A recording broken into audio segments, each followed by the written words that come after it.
ಪರಿಷತ್ ಚುನಾವಣೆಗೆ 5ನೇ ಅಭ್ಯರ್ಥಿ ಗೆಲ್ಲಿಸಿಕೊಳ್ಳಲು ಪಣ. ಬಿಡದಿಯ ರೆಸಾರ್ಟ್ನಲ್ಲಿ ಸಿಎಲ್ಪಿ ಸಭೆಯನ್ನ ಕರೆದಿದ್ದಾರೆ ಸಿಎಂ ಡಿಕೆ ಶಿವಕುಮಾರ್. ಮತಗಳ ಕೊರತೆ ಹಿನ್ನೆಲೆ ವಿನಯ್ ಕಾರ್ತಿಕ್ರನ್ನ ಗೆಲ್ಲಿಸಲು ರಣತಂತ್ರ ನಡೀತಾ ಇದೆ.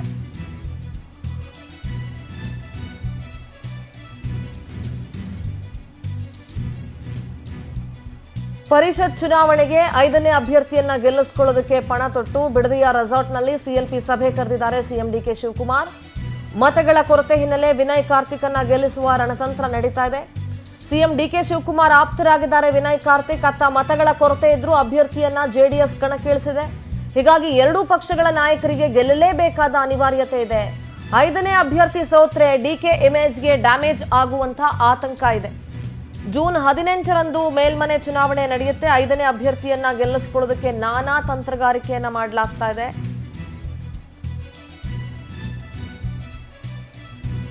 ಜೂನ್ 18ರವರೆಗೆ ಶಾಸಕರಿಗೆ ರೆಸಾರ್ಟ್ನಲ್ಲೇ ವಾಸ್ತವ್ಯಕ್ಕೆ ನಿರ್ಧಾರ ಕೂಡ ಮಾಡಲಾಗಿದೆ. ಅಲ್ಲಿಂದ ವಿಧಾನಸೌಧಕ್ಕೆ ಬಂದು ಮತ ಚಲಾಯಿಸೋದಕ್ಕೆ ಸೂಚನೆ ನೀಡಲಾಗಿದೆ. ನಾಡಿದ್ದರೂ ರೆಸಾರ್ಟ್ ಸೇರ್ಕೊಳ್ತಾರೆ 135+3 ಕಾಂಗ್ರೆಸ್ ಶಾಸಕರು. ನಮ್ಮ ಪ್ರತಿನಿಧಿ ರೂಪೇಶ್ ದೂರವಾಣಿ ಸಂಪರ್ಕದಲ್ಲಿ ಜಾಯ್ನ್ ಆಗ್ತಾ ಇದ್ದಾರೆ. ರೂಪೇಶ್, ವಿನಯ್ ಕಾರ್ತಿಕ್ರನ್ನ ಗೆಲ್ಲಿಸೋದಕ್ಕೆ ರಣತಂತ್ರ ಹೇಳಿಯೋದಕ್ಕೆ ಇವತ್ತು ಬಿಡದಿಯ ರೆಸಾರ್ಟ್ನಲ್ಲಿ ಸಿಎಲ್ಪಿ ಸಭೆ ಕರೆದಿದ್ದಾರೆ ಡಿಕೆ ಶಿವಕುಮಾರ್. ಏನೆಲ್ಲ ಡೀಟೇಲ್ಸ್ ಸಿಗ್ತಾ ಇದೆ ರೂಪೇಶ್?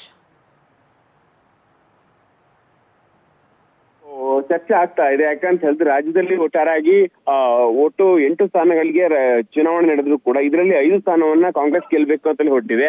ಆದ್ರೆ ಕಾಂಗ್ರೆಸ್ ಈಗ 4 ಸ್ಥಾನವನ್ನಷ್ಟೇ ಗೆಲ್ಲಲಿಕ್ಕೆ ಶಕ್ತವಾಗಿದೆ. ಅದೇ ರೀತಿ ಬಿಜೆಪಿ ಜೆಡಿಎಸ್ ಮೈತ್ರಿಕೂಟ 3 ಸ್ಥಾನವನ್ನು ಗೆಲ್ಲಬಹುದು. ಆದ್ರೆ ಇನ್ನು ಅಭ್ಯರ್ಥಿಗಳು ಒಟ್ಟಾರೆಯಾಗಿ ಎರಡೂ ಪಕ್ಷಗಳು ಸೇರಿ ಹೆಚ್ಚುವರಿಯಾಗಿ ತಲಾ ಒಂದೊಂದು ಅಭ್ಯರ್ಥಿಗಳನ್ನ ಕಣಕ್ಕಿಳಿಸುವುದು ಸಾಕಷ್ಟು ರೋಚಕತೆಯನ್ನು ಪಡ್ಕೊಳ್ತಾ ಇದೆ.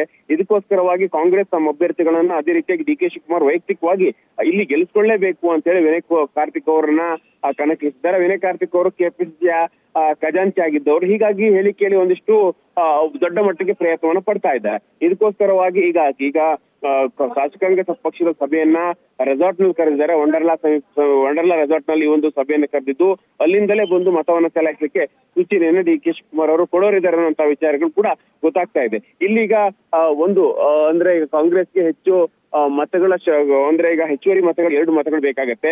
ಈ ಮತಗಳನ್ನ ಪಡ್ಲಿಕ್ಕೆ ಕಸರತ್ತುಗಳನ್ನು ಮಾಡ್ತಾ ಇದ್ದಾರೆ. ಅದೇ ರೀತಿಯಾಗಿ ಅಡ್ಡ ಮತದಾನ ಮಾಡಿದ್ರೆ ಮಾತ್ರ ಕಾಂಗ್ರೆಸ್ ಗೆಲ್ಬಹುದು. ಹೀಗಾಗಿ ಇದಕ್ಕೆ ಬೇಕಾಗಿರತಕ್ಕಂಥ ತಯಾರಿಗಳನ್ನು ಮಾಡ್ಕೊಳ್ಳಾಗ್ತಾ ಇದೆ.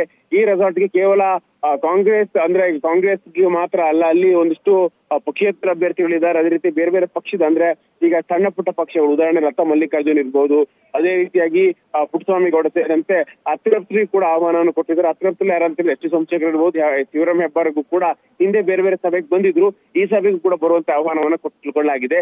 ಈ ಮೂಲಕವಾಗಿ ಇಲ್ಲಿಗ ಒಂದು ದೊಡ್ಡ ಮಟ್ಟ ಪ್ರಯತ್ನ ಅಂತೂ ಆಗ್ತಾ ಇದೆ. ಕಾಂಗ್ರೆಸ್ ನಲ್ಲಿ 5 ಅಭ್ಯರ್ಥಿ ಗೆಲ್ಲಿಸಲೇಬೇಕು ಅಂತ ಹೇಳಿ. ಹೀಗಾಗಿ ಇದು ಡಿಕೆ ಶಿವಕುಮಾರ್ ಕೂಡ ಅಗ್ನಿ ಪರೀಕ್ಷೆ ಆಗಿದೆ. ವಿನಯ್ ಕಾರ್ತಿಕ್ ಅವ್ರನ್ನ ಗೆಲ್ಲಿಸಿಕೊಳ್ಳಬೇಕು ಅಂತ ಹೇಳಿ ಪ್ರಯತ್ನ ಪಡ್ತಾ ಇದ್ದಾರೆ.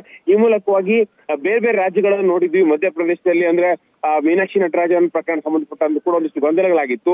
ಅದೇ ರೀತಿಯಾಗಿ ಅಡ್ಡ ಮತದಾನ ಬೇರೆ ಬೇರೆ ಆತಂಕ ಕಾಂಗ್ರೆಸ್ ಕೂಡ ಇದೆ. ಯಾಕಂದ್ರೆ ಜೆಡಿಎಸ್ ಅವರು ಅದೇ ರೀತಿ ಬಿಜೆಪಿ ಅವರು ಕೂಡ ತಮ್ಮ ಕಾಂಗ್ರೆಸ್ನ ಸದಸ್ಯರನ್ನ ಸೆಳೆಯುವಂತ ಪ್ರಯತ್ನ ಮಾಡಬಹುದು. ಇದಕ್ಕೆ ಅವಕಾಶ ಕೊಡಬಾರದು. ಹೀಗಾಗಿ ಬಸ್ನಲ್ಲೇ ಅಂದ್ರೆ ರೆಸಾರ್ಟ್ ನಲ್ಲಿ ಉಳಿದುಕೊಂಡು ನೇರವಾಗಿ ಇಲ್ಲಿ ವಿಧಾನಸೌಧಕ್ಕೆ ಬರ್ಲಿಕ್ಕೆ ಕೂಡ ತಯಾರಿ ಮಾಡ್ಕೊಂಡು ಕಾಣ್ತಾ ಇದೆ.